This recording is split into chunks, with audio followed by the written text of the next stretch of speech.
ಸರ್ಕಾರಿ ಅಧಿಕಾರಿಗಳ ಮೇಲೆ ಇದ್ಯಾವ ರೀತಿ ಹಲ್ಲೆ? ಸರ್ಕಾರದ ಆದೇಶದಂತೆ ಬೆಂಗಳೂರಿನ ಶಿವಾಜಿನಗರದಲ್ಲಿ ಫುಟ್ಪಾತ್ ತೆರವು ಮಾಡೋದಕ್ಕೆ ಹೋದ ಅಧಿಕಾರಿಗಳ ಮೇಲೆ ಮಾರಣಾಂತಿಕ ಹಲ್ಲೆ ನಡೆದಿದೆ ಅಂತ ತಿಳಿದು ಬಂದಿದೆ.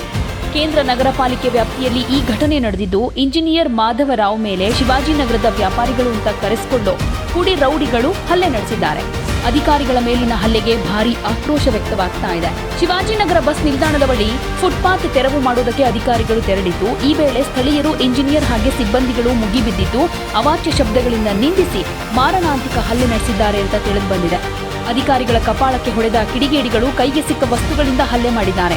ಈ ಹಲ್ಲೆ ದೃಶ್ಯ ನೋಡಿದ್ರೆ ಇವರೇನು ಫುಟ್ಪಾತ್ ವ್ಯಾಪಾರಿಗಳ ಅಥವಾ ಶಿವಾಜಿನಗರದ ಪುಡಿ ರೌಡಿಗಳ ಅನ್ನೋ ಪ್ರಶ್ನೆ ಕ್ರಿಯೇಟ್ ಆಗುತ್ತೆ. ಈ ವೇಳೆ ತಡೆಯೋದಕ್ಕೆ ಹೋದ ಸಿಬ್ಬಂದಿಗಳ ಮೇಲೂ ಕೂಡ ಹಲ್ಲೆ ನಡೆದಿದೆ. ಇಂಜಿನಿಯರ್ ಮಾಧವರಾವ್ ಅವರ ಜೊತೆ ಫುಟ್ಪಾತ್ ತೆರವು ಕಾರ್ಯಕ್ಕೆ ಬಂದಿದ್ದ ಮಹಿಳಾ ಸಿಬ್ಬಂದಿ ಮೇಲೆ ಈ ವ್ಯಾಪಾರಿಗಳು ಪೆಪ್ಪರ್ ಸ್ಪ್ರೇ ಹಾಕಿದ್ದಾರೆ ಎನ್ನಲಾಗ್ತಿದೆ. ಅಧಿಕಾರಿಗಳ ಮೇಲಿನ ಹಲ್ಲೆಗೆ ತೀವ್ರ ಖಂಡನೆ ವ್ಯಕ್ತವಾಗ್ತಾ ಇದೆ. ಬಸವರಾಜು ಪಡುಕೋಟೆ ಎಂಬಾತ ಗುಂಪು ಕಟ್ಟಿಕೊಂಡು ಅಧಿಕಾರಿಗಳ ಮೇಲೆ ಮಾರಣಾಂತಿಕವಾಗಿ ಹಲ್ಲೆ ನಡೆಸಿದ್ದಾನೆ ಎನ್ನಲಾಗ್ತಿದೆ. ನಮ್ಮ ಕರ್ನಾಟಕ ಸೇನೆ ಸಂಘಟನೆ ಕಟ್ಟಿಕೊಂಡಿರೋ ಬಸವರಾಜ್ ಅಂಡ್ ಗ್ಯಾಂಗ್ನಿಂದ ಹಲ್ಲೆ ನಡೆದಿದೆ ಅನ್ನೋ ಆರೋಪ ಕೂಡ ಇದೆ. ಬೆಂಗಳೂರು ನಗರಾಭಿವೃದ್ಧಿ ಸಚಿವ ಕೃಷ್ಣ ಭೈರೇಗೌಡ ಶಿವಾಜಿನಗರದ ಹಲ್ಲೆ ಮಾಹಿತಿ ನೀಡಿದ್ದು, ನಾನು ಪೊಲೀಸ್ ಆಯುಕ್ತರು ಹಾಗೆ ಜಿಬಿಎ ಅಧಿಕಾರಿಗಳಿಗೆ ಈಗಾಗಲೇ ಸೂಚನೆ ಕೊಟ್ಟಿದ್ದೀನಿ. ಸುರಕ್ಷಿತ ಪಾದಾಚಾರಿ ಮಾರ್ಗ ಅಭಿಯಾನದ ವೇಳೆ ಸರ್ಕಾರಿ ಪ್ರತಿನಿಧಿಗಳ ಮೇಲೆ ಹಲ್ಲೆ ನಡೆಸಿರೋ ಎಲ್ಲರನ್ನೂ ಬಂಧಿಸಲಾಗುತ್ತೆ ಅಂತ ತಿಳಿಸಿದ್ದಾರೆ. ಸುಪ್ರೀಂ ಕೋರ್ಟ್ ನಿರ್ದೇಶನವನ್ನ ಜಾರಿಗೊಳಿಸುವ ಸಂದರ್ಭದಲ್ಲಿ ಸರ್ಕಾರಿ ಪ್ರತಿನಿಧಿಗಳ ಮೇಲೆ ಹಲ್ಲೆ ನಡೆಸೋದು ಗಂಭೀರವಾದ ಕಾನೂನು ಉಲ್ಲಂಘನೆಯಾಗಿದೆ. ಕಾನೂನಿನ ಪ್ರಕಾರ ಸಾರ್ವಜನಿಕ ಕರ್ತವ್ಯ ನಿರ್ವಹಿಸ್ತಾ ಇರೋ ಅಧಿಕಾರಿಗಳ ಬೆನ್ನಿಗೆ ನಾವು ದೃಢವಾಗಿ ನಿಲ್ತೀವಿ. ಸಾರ್ವಜನಿಕ ಕರ್ತವ್ಯ ನಿರ್ವಹಿಸ್ತಾ ಇರೋ ಅಧಿಕಾರಿಗಳ ಮೇಲೆ ಹಲ್ಲೆ ನಡೆಸೋ ಯಾರನ್ನೂ ನಾವು ಬಿಡೋದಿಲ್ಲ. ಈ ವಿಷಯದಲ್ಲಿ ನಾನು ಜಿಬಿಎ ಹಾಗೆ ಪೊಲೀಸರ ಜೊತೆ ನಿರಂತರ ಸಂಪರ್ಕದಲ್ಲಿದ್ದು ಮಾದರಿಯಾಗುವಂತಹ ಕಠಿಣ ಕ್ರಮ ಕೈಗೊಳ್ತೀನಿ ಅಂತ ಹೇಳಿದ್ದಾರೆ. ಇದರ ಜೊತೆಗೆ ಜೆಡಿಎಸ್ ಕೂಡ ಈ ಒಂದು ವಿಡಿಯೋವನ್ನ ಶೇರ್ ಮಾಡಿ ಬೆಂಗಳೂರಿನ ಶಿವಾಜಿನಗರದಲ್ಲಿ ಫುಟ್ಪಾತ್ ಒತ್ತುವರಿ ತೆರವಿಗೆ ಹೋದ ಮಹಿಳಾ ಅಧಿಕಾರಿ, ಸಿಬ್ಬಂದಿ ಹಾಗೆ ಜೆಸಿಬಿ ಚಾಲಕನ ಮೇಲೆ ಪೆಪ್ಪರ್ ಸ್ಪ್ರೇ ಸಿಂಪಡಿಸಿ ಹೆಲ್ಮೆಟ್ ಹಾಗೆ ಚೇರ್ನಿಂದ ಹಲ್ಲೆ ನಡೆಸಿರೋ ಗೂಂಡಾಗಳು, ಈ ಗೂಂಡಾಗಳಿಗೆ ಆಶ್ರಯ ನೀಡಿರೋ ರಾಜ್ಯ ಕಾಂಗ್ರೆಸ್ ಸರ್ಕಾರಕ್ಕೆ ಮಾನ ಮರ್ಯಾದೆ ಇದೆಯಾ ಅಂತ ಪ್ರಶ್ನೆ ಮಾಡ್ತಾ ಆ ವಿಡಿಯೋವನ್ನ ಸೋಷಿಯಲ್ ಮೀಡಿಯಾದಲ್ಲಿ ಪೋಸ್ಟ್ ಮಾಡಿದೆ.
ವಿಡಿಯೋ ತೋರಿಸಿ ಬನ್ನಿ, ವಿಡಿಯೋ ತೋರಿಸಿ ಬನ್ನಿ.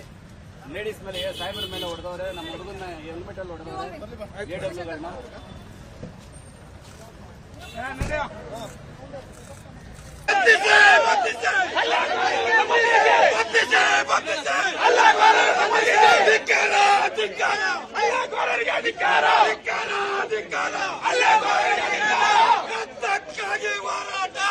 ಹೋರಾಟ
ಯಾವುದೇ ಸುದ್ದಿಯ ಅಪ್ಡೇಟ್ ಅನ್ನ ಮಿಸ್ ಮಾಡ್ಕೊಳ್ಬಾರ್ದು ಅಂದ್ರೆ ಈಗ್ಲೇ ಒನ್ ಇಂಡಿಯಾವನ್ನ ಸಬ್ಸ್ಕ್ರೈಬ್ ಮಾಡಿ. ನಿಮಗೆ ಬೇಕಾದ ಭಾಷೆಯಲ್ಲಿ ಎಲ್ಲಾ ಸುದ್ದಿ ತಿಳಿಬೇಕು ಅಂದ್ರೆ ಒನ್ ಇಂಡಿಯಾ ಆಪ್ ಅನ್ನ ಡೌನ್ಲೋಡ್ ಮಾಡ್ಕೊಳ್ಳಿ.